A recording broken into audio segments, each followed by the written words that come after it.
today let's talk about whether it's biblical to raise your hands during praise and worship in church. Let's get right into it. If you're from or are familiar with the Pentecostal church, then you know that the Pentecostal church absolutely loves to raise their hands during the singing time, during the praise and worship time at church.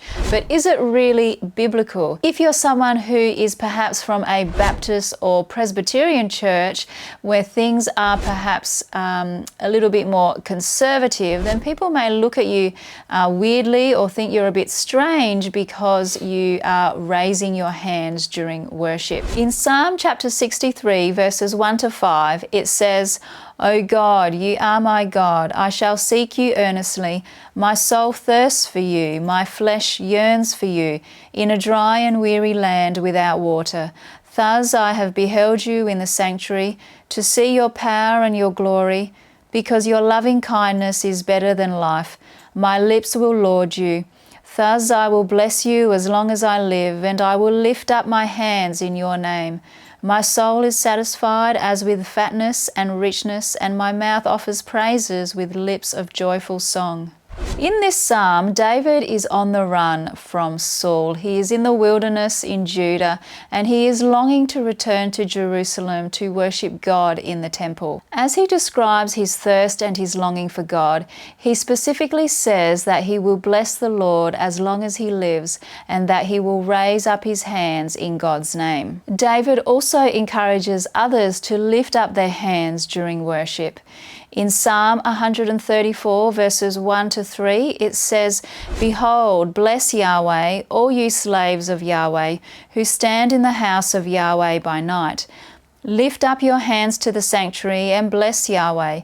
May Yahweh bless you from Zion, who made heaven and earth." He also compares the raising of hands to God to evening sacrifices.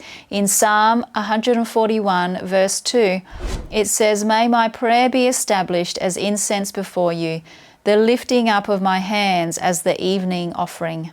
The Apostle Paul also encourages others to lift up their hands during corporate prayer. In 1 Timothy chapter 2 verse 8, it says, "Therefore I want the men in every place to pray, lifting up holy hands without wrath and dissension."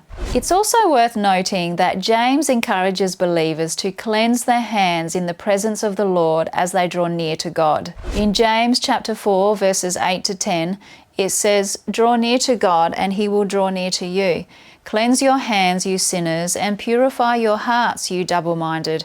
Be miserable and mourn and cry. Let your laughter be turned into mourning, and your joy to gloom. Humble yourselves in the presence of the Lord, and he will exalt you." Here we see James encouraging God's people to draw near to God and cleanse their hands.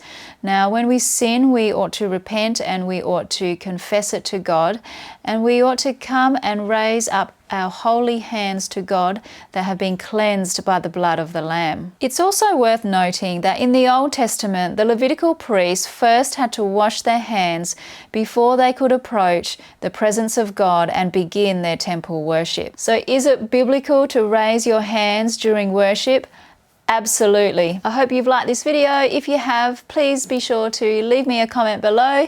I would love to read your comments, and I'll see you in the next video. Thanks for watching. Bye-bye.